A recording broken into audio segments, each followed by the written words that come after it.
जिसके मुंह में खून था, शरीर में कोई कपड़ा नहीं था, पैरों दोनों राइट एंगल में मिल गया। एक पाँव बेड के इस तरफ, एक पाँव बेड के इस तरफ मिल गया था।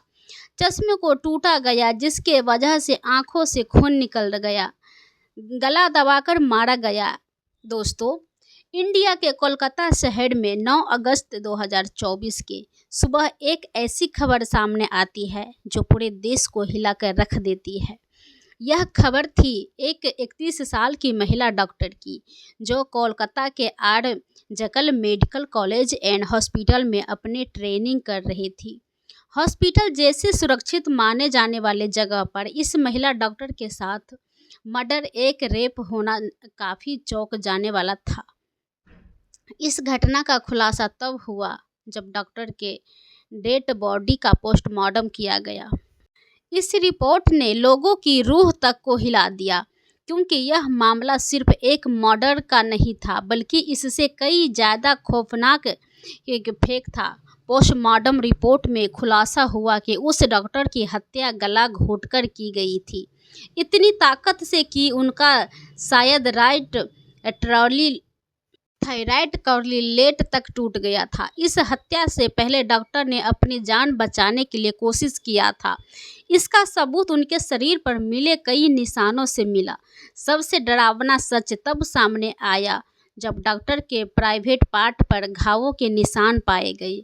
इससे साफ हुआ कि यह सिर्फ मर्डर का मामला नहीं था, बल्कि यह रेप के बाद किया गया एक खौफनाक हत्याकांड था।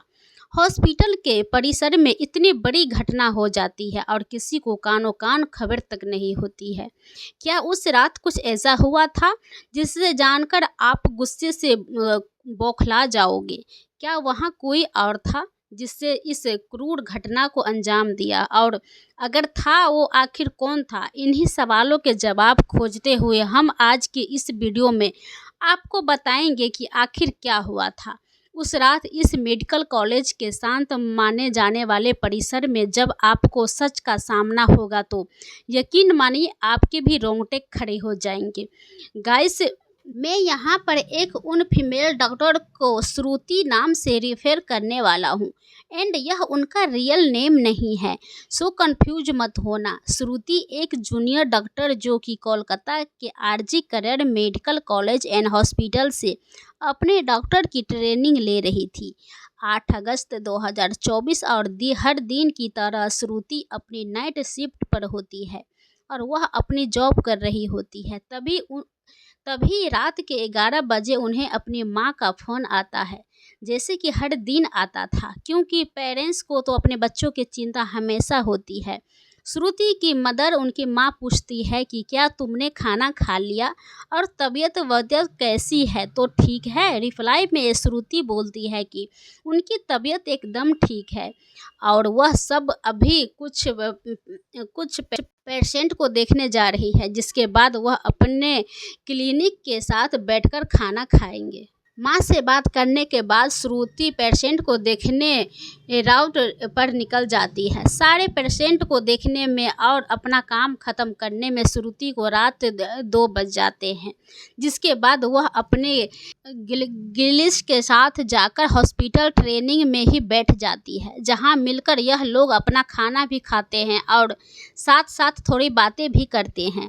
खाना खाते खाते और बात करते हुए रात के 3 बज जाते हैं और इस वक्त श्रुति थोड़ी थकान सी फील कर रही थी, तो वह अपनी थकान दूर करने के लिए इस हॉस्पिटल फर्स्ट फ्लोर में बने सेमिनार हॉल में जाकर रेस्ट करने लगती है।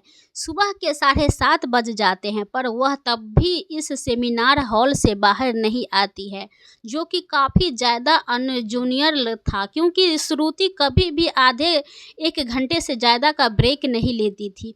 हॉस्पिटल का एक वर्कर जो कि सुबह की शिफ्ट स्टार्ट होने से पहले हॉस्पिटल के सारे रूम्स को चेक कर रहा होता है, और वह ऐसे ही सारे रूम को चेक करते हुए एक सेमिनार हॉल की तरफ जाता है। जैसे ही वह सेमिनार हॉल के बाहर आकर उस गेट खोलता है, उसकी आंखें के सामने होता है और एक भयानक नज़ारा, जिसे देखकर वह बहुत ज़ोर से चीख पड़ता है। इस वर्कर की चीख सुनकर आसपास के लोग वहां इकट्ठा होने लगते हैं और देखते सेमिनार हॉल के अंदर श्रुति की बॉडी बिना कपड़ों के पड़ी हुई और उसके बॉडी पर कुछ ब्लड के निशान भी है। यहाँ खड़े सब लोग के लिए यह एक ड्रामा से कम नहीं था, स्पेशली दूसरी फीमेल डॉक्टर एंड वर्कर्स के लिए, क्योंकि उन्होंने अपनी आंखों के सामने ऐसा नज़ारा पहली बार देखा था, वो भी हॉस्पिटल प्रेमिसेंस के अंदर। श्रुति के बॉडी को देखकर आसपास खड़े सारे लोग उसे एक स्ट्रेचर पर लेटा देते हैं और इमरजेंसी रूम में ले जाते हैं ताकि डॉक्टर उसकी कुछ हेल्प करने के बाद भी श्रुति कुछ घंटों के बाद अपना दम तोड़ देती है। हॉस्पिटल में कुछ लोग थे जो कि इस मर्डर के एंड रेप केस को एक नॉर्मल केस जैसा दिखाना की कोशिश कर रहे थे, जस्ट बिकॉज इस हॉस्पिटल का नाम बचा सके। बट जब पोस्टमार्टम रिपोर्ट आते हैं तो सब दूध का दूध और पानी का पानी हो जाता है। इन रिपोर्ट के साफ साफ पता चल जाता है कि श्रुति के साथ किसी ने ज़बरदस्ती गलत हरकत करने की कोशिश करी है। जब वह इस इंसान से अपने आप को बचाने लगी तो उसने उसका गला घोंट दिया। ये वजह उसे बहुत बुरी तरीके से मारा भी और फिर उसका रेप भी किया। यह सारे प्रूफ मिलने के बाद वह कैसा पुलिस को हैंड ओवर कर दिया जाता है एंड पुलिस वाले इस क्रिमिनल को पकड़ने के लिए जाते हैं। पहले पुलिस उस क्राइम सीन पर छानबीन करती है जहां यह सब कुछ हुआ था। किस्मत से पुलिस वालों को वहां पर श्रुति के कुछ नेल्स एंड ब्लड सैंपल मिलते हैं और साथ ही एक ब्लूटूथ नेक बैंड। यह केस शायद और भी जल्दी सॉल्व हो जाएगा अगर उस फ्लोर पर सीसीटीवी कैमरा होते तो बदकिस्मती से सेमिनार रूम के अंदर इसके आसपास कोई सीसीटीवी कैमरा नहीं थे, लेकिन जिस रास्ते से इस फ्लोर पर एंटर करा जाता था वहां पर कुछ सीसीटीवी कैमरे थे। पुलिस वाले इन सीसीटीवी कैमरा में सुबह के 3 बजे से 8 बजे के बीच की रिकॉर्डिंग चेक करते हैं कि इसके टाइम के बीच कितने लोग इस फ्लोर पर आए और गए थे। इन सीसीटीवी फुटेज को चेक करने के बाद यह पता चलता है कि टोटल 6 लोग इस फ्लोर पर आए और गए थे। यह पता लगने के बाद पुलिस वालों एक एक करके इन 6 लोगों को पूछताछ करने के लिए बुलाते हैं। वह लोग वहां पर उस टाइम क्या कर रहे थे और उन लोगों को उस बीच यहाँ कुछ भी अजीब दिखा कि नहीं। इन लोगों से पूछताछ करने के दौरान पुलिस वालों उनके फ़ोन का ब्लूटूथ भी ऑन करके चेक करते हैं कि जो ब्लूटूथ हैंडसेट उन्हें मिला था वह इनसे में से किसका था। क्या आपके पता होगा कि एक बार अगर आप किसी ब्लूटूथ के डिवाइस से अपना फ़ोन पेयर करते हैं तो अगली बार वह उसके ईजिली कनेक्ट हो जाता है। और फाइनली पुलिस वालों की यह ट्रिक काम भी कर आती है, क्योंकि यह ब्लूटूथ नेक बैंड इस 6 लोगों में से एक आदमी के फ़ोन से कनेक्ट हो जाता है जिसका नाम था संजय राय, जो कि एक सिविल वायलेटर था। सिविल वायलेटर जो लोग होते हैं जो कि पुलिस के अंडर काम करते हैं और उनकी हेल्प करते हैं छोटे मोटे कामों को मैनेज करने में, लाइक अपने बहुत सारे पेरिस्ट वर्ल्ट ऑथराइट पार्क या भीड़ भाड़ वाले एरिया में देखा होगा कि कुछ ब्लू कलर का यूनिफॉर्म पहनकर ऑफिसर खड़े रहते हैं जिसका काम होता है कि विदाउट एनी रीज़न कहीं पर भी ज़्यादा क्राउड इकट्ठा ना हो। तो पुलिस वाले को अपना पहला कातिल मिल चुका था, जिसके बाद वह संजय रॉय से और गुस्से से पेश आने लगते हैं। बट संजय पुलिस वालों की किसी का बात का जवाब नहीं दे रहा होता है क्योंकि वह काफ़ी ज़्यादा नशे की हालत में था।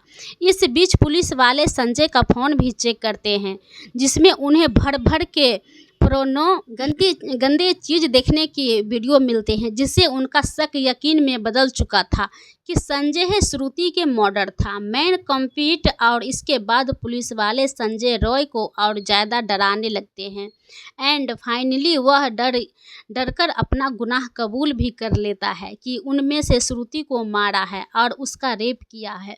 यह पता लगने पर ही कुछ पुलिस वालों और प्रूफ कलेक्ट करने लगते हैं। संजय रॉय के घर जाते हैं जहां पर उन्हें एक सुमिना ताबूत मिलता है जिसके ऊपर कुछ खून जैसे धब्बे थे। पुलिस वाले उसका सैंपल कलेक्ट कर लेते हैं। थोड़ा और तलाशी लेने पर पुलिस वाले को संजय के घर के बाहर कुछ कपड़े सूखते हुए दिखते हैं और यह वही कपड़े हैं जो उस दिन संजय ने पहने थे, क्योंकि यह सब सीसीटीवी कैमरा में कैप्चर हो गया था, जिसके जाहिर था कि संजय रॉय कर रहा था। बट जब संजय को पूछताछ के लिए पुलिस स्टेशन में लाया गया था, उस वक्त वह काफ़ी ज़्यादा नशे की हालत में था। तो क्या यह सब इसीलिए कर रहा था ताकि उसे कम सज़ा मिले, जस्ट बिकॉज वह उस वक्त नशे में था? बाद में जब पुलिस वाले वह स्पष्ट ब्लड सैंपल को चेक करते हुए आते हैं तो वह भी श्रुति के ब्लड से मैच हो जाता है। इन सारी रिपोर्ट एंड डिटेल्स को एक साथ कंबाइंड करके पुलिस वाले को पता चलता है कि उस रात संजय रॉय काफ़ी ज़्यादा नशे की हालत में था और वह रात के 11 बजे हॉस्पिटल में एंटर करता है। संजय अक्सर उस हॉस्पिटल में नाइट शिफ्ट किया करता था, तो उसे कहा कि काफ़ी अच्छी नॉलेज भी थी कि कहाँ पर कैमरा है और कहाँ पर नहीं, तो वह आराम से इन हॉस्पिटल के फर्स्ट फ्लोर पर जाकर बैठ जाता है, क्योंकि वह नहीं चाहता था कि कोई उसे ज़्यादा नशे की हालत में देखे, वरना वह अपनी जॉब से हाथ धो सकता था। फ्लोर पर आते ही वह अपना आराम से सो जाता है। जब उसकी आंख खुलती है तब तक सुबह 3 बज चुके थे। तभी संजय की नज़र श्रुति पर पड़ती है, जो कि रेस्ट करने सेमिनार हॉल में जा रही थी। श्रुति को अकेला देखकर संजय के इरादे बिगड़ने लगते हैं।